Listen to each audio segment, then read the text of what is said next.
ನೋಡಿ, ಇವತ್ತು ನಾವು ಶ್ರೆಡರ್ ಕಂಪಲ್ವರೈಸರನ್ನು ತೋರಿಸ್ತಾ ಇದ್ದೀವಿ. ಅದ್ರ ಬಗ್ಗೆ ಸ್ಪೆಸಿಫಿಕೇಷನನ್ನು ಹೇಳೋದಕ್ಕೆ ಯಶವಂತ್ ಅವ್ರು ನಮ್ಮ ಜೊತೆ ಇದ್ದಾರೆ. ಅಣ್ಣ, ಇದರ ಬಗ್ಗೆ ನಮಗೆ ಹೇಳಿ ಅಣ್ಣ. ಇದ್ರ ಹೆಸರು ಶ್ರೆಡರ್ ಕಂಪಲ್ವರೈಸರ್ ಅಂತ. ಇದನ್ನು ನಾವು up to 35 HP tractor above ಮೇಲೆ ನಾವು ಇದನ್ನ ಹಾಕ್ತೀವಿ. ಇದನ್ನು ನಾವು ತೋಟದಲ್ಲಿರ್ತಕ್ಕಂಥ ವೇಸ್ಟೇಜ್ ಅಂದರೆ ಎಡಮಟ್ಟೆ, ಗರಿ, ಕೊಬ್ಬರಿ ಮಟ್ಟೆ, ತೋಟದಲ್ಲಿ ಯಾವುದೇ ಥರ ವೇಸ್ಟೇಜ್ ಇದ್ದರೂ ಇದನ್ನು ನಾವು ಇಲ್ಲಿ ಹಾಕಿ ಫೀಡ್ ಮಾಡಬೇಕು. ಇಲ್ಲಿ ಫೀಡ್ ಮಾಡಬೇಕು. ಇಲ್ಲಿ ಫೀಡಿಂಗ್ ಬರುತ್ತೆ. ಇದು ಅಪ್ ಟು 540 RPM ಅಲ್ಲಿ ರನ್ ಆಗುತ್ತೆ. ಇದನ್ನು ಒಂದು ಕಾನ್ಸ್ಟೆಂಟ್ ಸ್ಪೀಡ್ವರೆಗೂ ಹೋಗೋವರೆಗೂ ನಾವು ರನ್ ಮಾಡಬೇಕು.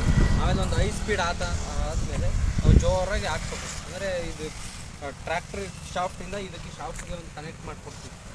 ಟ್ರ್ಯಾಕ್ಟರ್ ಶಾಫ್ಟ್ ಬರುತ್ತೆ, ಹಾಕ್ತೀವಿ. ಮತ್ತು ಇದು ಸ್ಪೀಡ್ ಜಾಸ್ತಿ ಆದಮೇಲೆ ಅದು ಸ್ಪೀಡ್ ಮಾಡಿದ್ರೆ ಗ್ಲಾಸ್ ಔಟ್ಪುಟ್ ಬರುತ್ತೆ, ಇಲ್ಲಿ ಔಟ್ಪುಟ್ ಬರುತ್ತೆ.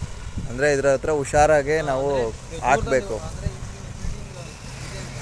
ಇದರಿಂದ ಒಂದು 2 ಅಡಿ ದೂರದಲ್ಲಿ ನಿಂತ್ಕೊಂಡು ಎಸಬೇಕು. ಅಂದರೆ ನಾವು ಕೈಯಲ್ಲಿ ಇಟ್ಟು ಕೊಡಬಾರ್ದು, ದೂರದಲ್ಲಿ ನಿಂತ್ಬಿಟ್ಟು ಎಸಬೇಕು. ಪೂರ್ತಿ ನಿಮಗೆಲ್ಲ ಪೌಡ್ರ್ ಬರುತ್ತೆ. ಅಂದರೆ ಈ ಥರ ನಿನ್ನೆ ನೋಡಿ ಡೆಮೋ ಮಾಡಿದ್ವಿ. ಈ ಥರ ನೀವು ಯಾವುದೇ ಹಾಕಿದ್ರು, ಏನೇ ವೇಸ್ಟೇಜ್ ಹಾಕಿದ್ರು ಈ ಥರ ಪೌಡ್ರ್ ಬರುತ್ತೆ. ನೀವು ತೋಟದಲ್ಲಿ ಏನೇ ವೇಸ್ಟೇಜ್ ಆದರೂ ಇದಕ್ಕೆ ಹಾಕ್ಕೊಂಡು ಪೌಡ್ರ್ ಮಾಡ್ಕೊಂಡು ಗೊಬ್ಬರ ಮಾಡ್ಕೊಂಡು.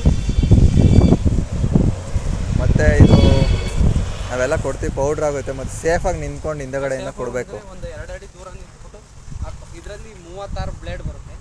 ಅಂದರೆ ನೋಡಿ ತೋರಿಸ್ತೀನಿ.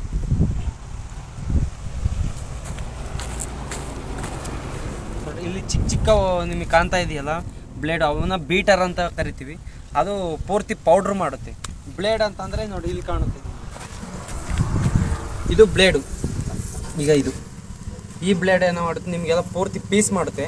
ಆ ಬೀಟರನ್ನು ನಾವು ಪೂರ್ತಿ ಪೌಡ್ರ್ ಮಾಡುತ್ತೆ. ಇದು ಪೂರ್ತಿ ನಿಮಗೆ ಪೌಡ್ರ್ ಮಾಡಿ ಒಳ್ಳೆ ರಿಸಲ್ಟ್ ಬರುತ್ತೆ.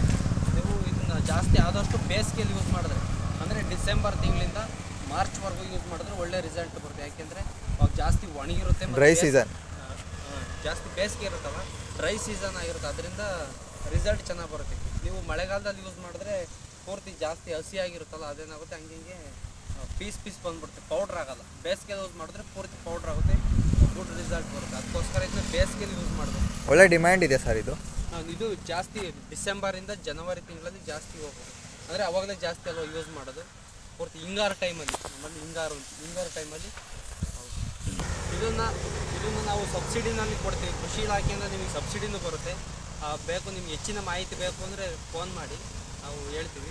ಪೂರ್ತಿ ನಿಮಗೆ ಇದು ಒಂದು ಒಳ್ಳೆ ಮಿಷಿನ್. ಇದರಲ್ಲಿ ನಿಮಗೆ ಏನು ಮೇಂಟೆನೆನ್ಸ್ ಬರೋಲ್ಲ, ಅಂದರೆ ರಿಪೇರಿ ಕಡಿಮೆ ಇರುತ್ತೆ. 4 ಬೇರಿಂಗ್ ಬರುತ್ತೆ ಅಷ್ಟು ಇದರಲ್ಲಿ.